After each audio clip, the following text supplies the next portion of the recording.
అనురాధపురం తర్వాత ట్రింకోలిమల్లిలోని శాంకరీ శక్తిపీఠం దర్శించుకొని ఆ తర్వాత సాయంత్రం భోజనం ముగించుకొని ఆ రోజు రాత్రికి మేము శ్రీలంకలోని క్యాండీలోని రాయల్ క్లాసిక్ అనే రిసార్ట్కు చేరుకున్నాం.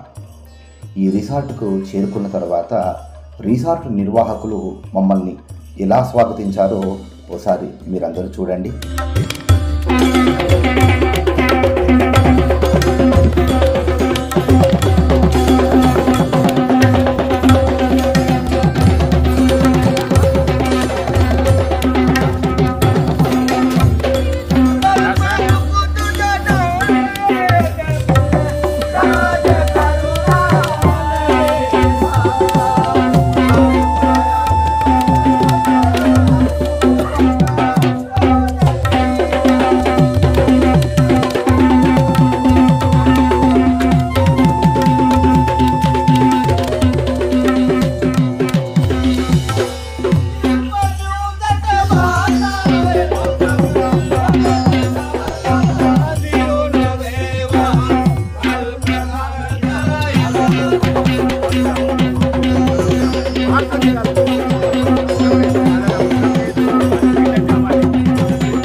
రిసార్ట్ నిర్వాహకులు మాలోని పెద్దల చేత అక్కడ దీప ప్రజ్వలన కూడా చేయించారు.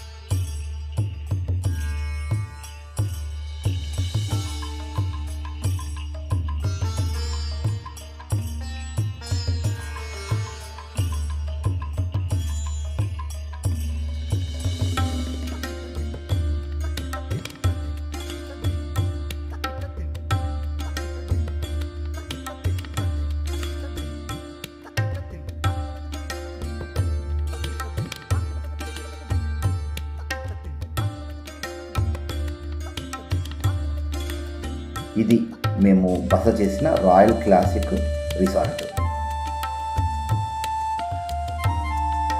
ఇప్పుడు భోజనశాలలోకి వెళ్తున్నాము.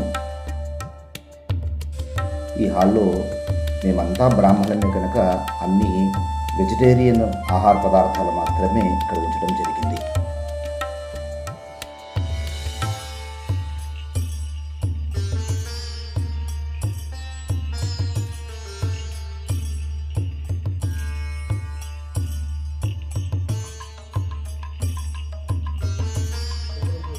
ఇది పూర్తిగా రిసార్ట్ దృశ్యాలు.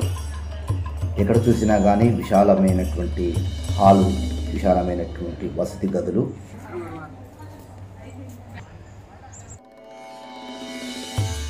మంచి ఉద్యానవనాలు, సభికులు కూర్చొని కబుర్లు చెప్పుకోవడానికి విశాలమైనటువంటి స్థలాలు,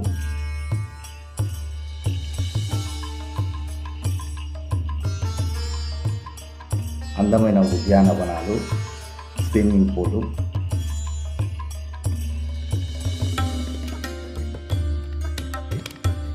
కేఫెటేరియా, స్పా మొదలైనటువంటి అన్ని వసతులు ఉన్నాయి.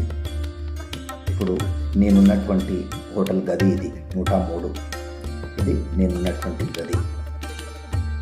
అందమైన ప్రకృతి, పక్కనే లేడి పిల్లలు, ఉద్యానవనాలు, సభ్యులు కొంతమంది కొండచిలోని మెడలో వేసుకొని ఆనంద పారవశ్యాన్ని పొందారు. రాయల్ క్లాసిక్లో మేము అల్పాహారం ముగించుకొని మళ్ళీ యాత్రకు బయలుదేరాము. మధ్యలో కొన్ని అద్భుతమైనటువంటి ఆలయాలను కొన్నిటిని దర్శించుకున్నాము. మధ్యలో బౌద్ధ ఆలయాలు ఎన్నో వస్తూ ఉంటాయి. ఆ మధ్యలో ఒక అద్భుతమైనటువంటి ఆలయం కూడా మేము ఈ ఆలయంను ఇటీవల కాలంలో అనుకూలైనటువంటి హిందువులు నిర్మించాలని చెప్పారు. ఈ ఆలయం కట్టడము ఎంతో అద్భుతమైనటువంటి శిల్ప సౌందర్యం ఉట్టిపడేలా ఈ ఆలయాన్ని నిర్వాహకుడు ఇక్కడ కట్టడం అనేటువంటిది చాలా అబ్బురపరిచేటువంటి విషయం.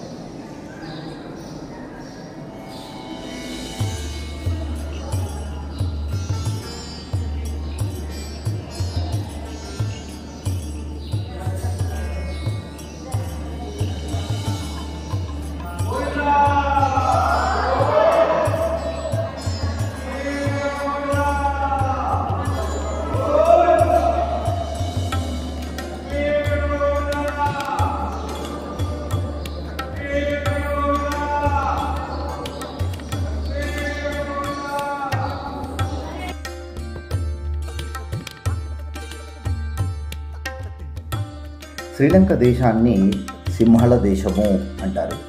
ఇక్కడి భాష సింహళ భాష. అత్యధికంగా బౌద్ధ మతము వ్యాపించినటువంటి ఈ శ్రీలంకలో ఎక్కువగా తమిళము మరియు ఆంగ్లం కూడా మాట్లాడేటువంటి వారు ఉంటారు. ఈ తర్వాత మేము అద్భుతమైనటువంటి కొన్ని ఆలయాలను దర్శించుకున్నాం. ఈ ఆలయాలకు సంబంధించినటువంటి పూర్తి సమాచారము నేను తదుపరి వీడియోలో మీకు తెలియజేస్తాను. ఇప్పుడు కేవలం ఆలయాలకు సంబంధించినటువంటి కొన్ని దృశ్యాలను మాత్రమే మీ ముందుకు తీసుకొని వస్తున్నాను.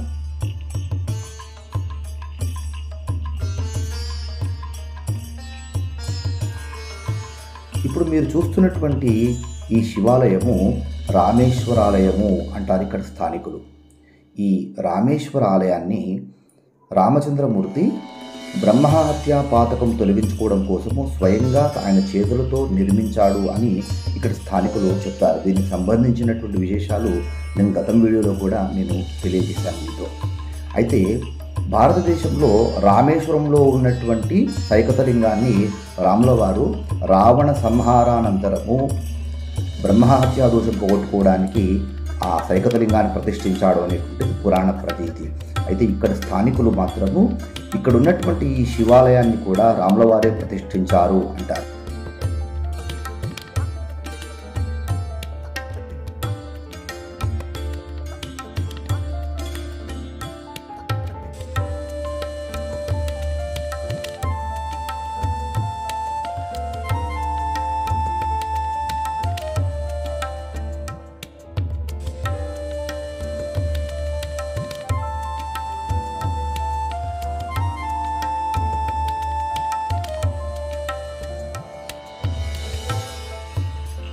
మునీశ్వరన్ కోయిల్లోని ఈ స్వామివారి ఆంజనేయ స్వామి మొట్టమొదటి పాదం మోపినటువంటి స్నానములో సీతమ్మ వారి అశోక వాటిగా మొదలైనటువంటి విశేషాలు తదుపరి వీడియోలో తెలియజేస్తాను. వాతావరణం